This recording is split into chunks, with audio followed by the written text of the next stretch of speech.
नाशिक शिक्षक मतदारसंघाची निवडणूक लागली आहे आणि आपल्यासोबत अजित पवार गटाचे महेंद्र भावसार हे आपल्यासोबत आहेत. त्यांच्याशी आपण बातचीत करणार आहोत. सर, काय सांगाल? आपली उमेदवारी आपण जाहीर केलेली आहे, काय म्हणाल आपल्या उमेदवारीबाबत?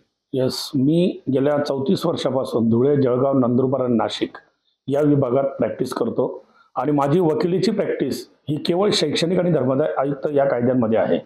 शिक्षकांच्या जवळजवळ 500 पेक्षा अधिक केसेस मी चालवलेल्या आहेत. त्यामुळे मला शिक्षण कायद्याचा अतिशय सखोल अभ्यास झाला आहे. शिक्षकांच्या असलेल्या समस्या आणि त्याचे उपाय हे संपूर्णपणे मला माहिती आहे आणि मी त्याबद्दल पूर्णपणे जागरूक आहे. नक्कीच, पण याकडे आता जर नीट बघितलं तर संपूर्ण नगर असेल, नाशिक असेल, धुळे असेल, या ठिकाणी जर बघितलं सर्वाधिक मतदान यापूर्वीचे जे आमदार आहेत हे नाशिक नगर जिल्ह्यातले आहेत. त्या आव्हानाकडे आपण कसं बघता? यापूर्वी जरी नाशिक नगरचं असलं आणि मतदार जरी जास्त असले तरी देखील यावेळेस सुदैवाने अशी परिस्थिती निर्माण झालेली आहे की 21 उमेदवारांपैकी सुमारे 19 ते 20 उमेदवार हे नाशिक आणि नगर जिल्ह्यातले आहे आणि धुळे, जळगाव आणि नंदुरबार जिल्ह्यातील मी एकमेव उमेदवार आहे. त्यामुळे एकमेव उमेदवार असल्यामुळे मतांची विभागणी यावर्षी होणार नाही आणि जे आतापर्यंत होत आलेलं आहे ते यावर्षी निश्चितपणे होणार नाही, परिवर्तन होईल. ओएसिस फर्टिलिटीच्या तज्ज्ञांनी IVF उपचार पद्धतीद्वारे 1 लाखांहून अधिक जोडप्यांना मातृत्व प्राप्तीचा आनंद दिला आहे. मोफत अपॉइंटमेंट बुक करण्यासाठी आजच संपर्क साधा. ठीक आहे, नक्कीच. पण यापूर्वी आत्ताच काल नाशिक येथे एक बैठक झाली आणि त्या ठिकाणी मंत्री दादा भुसे देखील यांनी असं सांगितलं की महायुतीचे जे उमेदवार आहेत हे किशोर दराडे आहेत. त्या संदर्भात आपण काय म्हणाल? आपण देखील अजित पवार गटाकडून उमेदवारी जाहीर केली. हे संपूर्ण प्रकरण असं होतंय की समोरच्या उमेदवारांना आपला पराभव दिसू लागलेला आहे आणि आमचं पारडं जड होतंय. त्यामुळे मतदारांमध्ये संभ्रम निर्माण करण्यासाठी हा सगळा कार्यक्रम केला जातो आहे. माझ्याकडे राष्ट्रवादी काँग्रेसचा अधिकृतपणे एबी फॉर्म मी जोडून मी माझी उमेदवारी केलेली आहे आणि महायुतीने देखील मला उमेदवारी जाहीर केलेली आहे.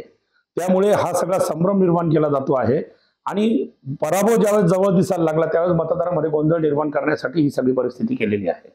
नाही, पण त्या ठिकाणी आज मंत्री दादा भुसे होते, कोकाटे होते, असे दिग्गज लोक बोलवण्यात आले आणि ती बैठक झाली. त्या ठिकाणी असं ठरलं की ते महायुतीचे उमेदवार. मग तुम्ही आता तरी देखील तुम्ही अजित पवार गटाकडून दावा करतायत ही पहिली गोष्ट. त्या बैठकीला कोण कोण हजर होते याच्याबद्दलचा तपशील बाहेर आला नाही किंवा मला माहिती नाही.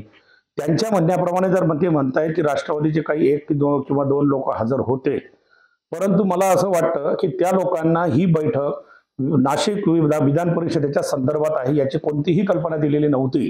त्यांना वेगळ्या विषयासाठी ही बैठक अशा पद्धतीने बोलवण्यात आलं आणि यांनी स्वयंघोषितपणे मी महायुतीचा उमेदवार असं घोषित केलेलं आहे. परंतु तशी परिस्थिती नाही आहे. मला जी उमेदवारी दिलेली आहे ती महायुतीने वरती चर्चा करूनच दिलेली आहे. त्याच्यावर मी स्वतः उलट सांगतो की महायुतीचा अधिकृत उमेदवार मीच आहे आणि हे लोक सगळे संभ्रम निर्माण करतायत. म्हणजे किशोर दराडे जे आहेत हे महायुतीचे उमेदवार नाहीत का? निश्चित नाही. ते वेगळ्या गटाचे आहेत, ते उमेदवार नाही. महायुतीचा अशी कुठलीही घोषणा त्यांच्या संदर्भात झालेली नाही.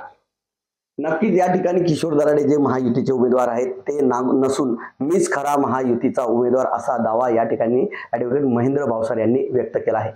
मनीष माथोळे, TV9 मराठी, धुळे.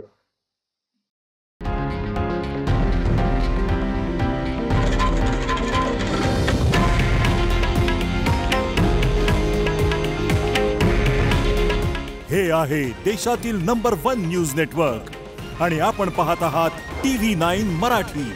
काळजी तुमची, हित महाराष्ट्राचं.